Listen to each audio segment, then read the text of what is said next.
Hi, you're here because you want to get the most out of your next open house.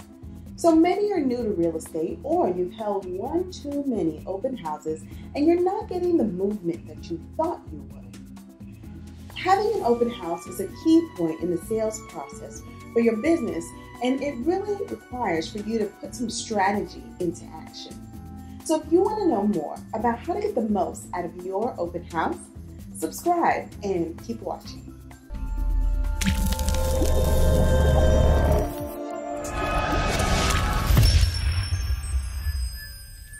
Before I was in real estate professionally, the only reference I really had to open houses was when I watched my family sell our house, or watching HGTV. And you'd see people walk through the home, give their opinion, and then they leave and they do a recap of the show, and that was kind of what an open house was. Or if you've seen the movie American Beauty, where the lead actress, the mother in that movie, was a realtor, and you saw her preparing for an open house, going through and cleaning all of the rooms, making sure that everything was spick and span, and then spending the day there by herself because no one came to the open house. So what is an open house? An open house is when a home that is listed for sale, or a property that's listed for sale, is open to the public. That means that anyone can come into the home and look at the features of the home in person. They're going to assess the interior and the exterior of the home, and they're hopefully going to leave having an impression of wanting to purchase the home and sending forward their offers for the home. Now, you may have also heard of a broker's open. That's not exactly the same thing, and if you'd like for me to make a video about that, please write it in the comments or find me on my socials, send me a message, DM me, and let me know that you would like to see a video similar to this one about how you can get the most out of making a broker's open, because it's slightly different. So when you're participating in an open house, there are 3 things that you want to implement no matter what to maximize your time and to build your brand. VIP invites. This is a brilliant idea that came out of a luxury agent I've been working with for quite a while. The concept is nothing less than brilliant.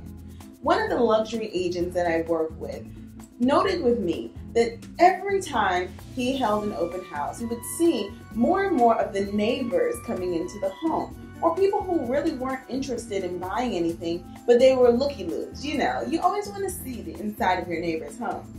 So instead of trying to fight against that, he leaned into that behavior, and he would have his assistants go to all of the neighbors around the home, let them know that we're going to be holding an open house shortly, and that if you would like to come and see the home, we want to give you a VIP invite. Now, the key thing with these VIP invites is that you're inviting these people because you know they're not going to purchase the home. But on the other hand, you want to give them an opportunity to talk with you, and so that you can get to know a little bit about them. Because the reality is, if you're going to sell that home in the neighborhood, wouldn't you want to be able to sell that same home for the neighbors? So what that is with your VIP invite is you're inviting the neighbors into the home, giving them a specific time when they can come and look at the home so that they're not interrupting people who actually are going to purchase. So here's an example. If you're having the open house, let's say at 1 o'clock on a Saturday, then the VIP invites would be at 12 o'clock. You simply knock on the neighbor's door, let them know that you're going to be having VIP invites at 12, invite them in. They'll come because they want to see what's going on in their neighbor's home. And here's the key point, how you use that time. Ask them about their home. Find out how long they've been living in their home. Because anyway, in South Florida, between 5 to 9 years, someone is going to move. They're going to move from their home, or they're going to put in some upgrades and renovations. So what you want to do as a real estate professional is get inside of that conversation before they start to renovate. Because the statistics show if someone renovates their home, they're less likely to move out of that home within the next 4 years. Always have a sign-in sheet. Here's the important thing to know. Inside of the sales process, the open house is there to show the homeowners that you are working with them, that you're actively pursuing sales for the home. And you know what? Those open houses really, in practicality, once it's implemented, is an opportunity for you to capture people who are trying to purchase a home. How powerful is it for you with this strategy to be able to not only sell the home that you have listed, but also be able to bring in the buyer on the other end? Because believe me, every person who's coming into those open houses needs somewhere to live. Wouldn't it be amazing if you were the person that could help them to find the property that they're looking for, even if that property isn't the open house listing that they're initially looking at?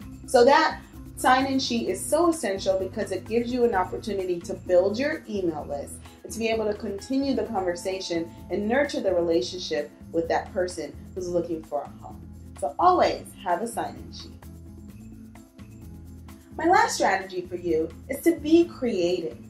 Always be open to being flexible during your open house. Now, there is a possibility that you can have an open house and nobody will come. You need to not let that discourage you. Next time, think of different ways to advertise your listing. Make the most of that time that you put aside, those 3 hours or 2 hours that you're going to have the house open. Pick up your phone, pick up a camera, get on Facebook Live, Instagram Stories, Facebook Dailies. Do what you need to do to make sure that your audience can see the home. It keeps nothing from you from being creative so that you can draw people into the home.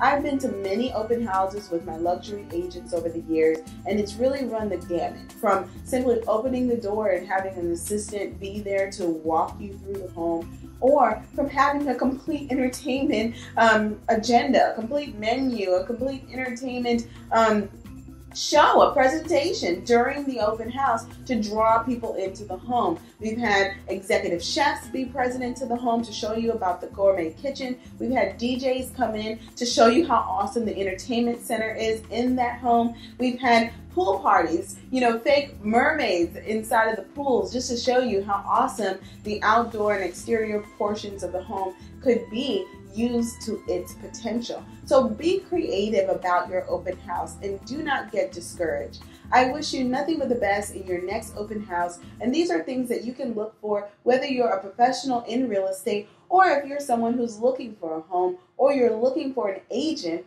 to sell your home.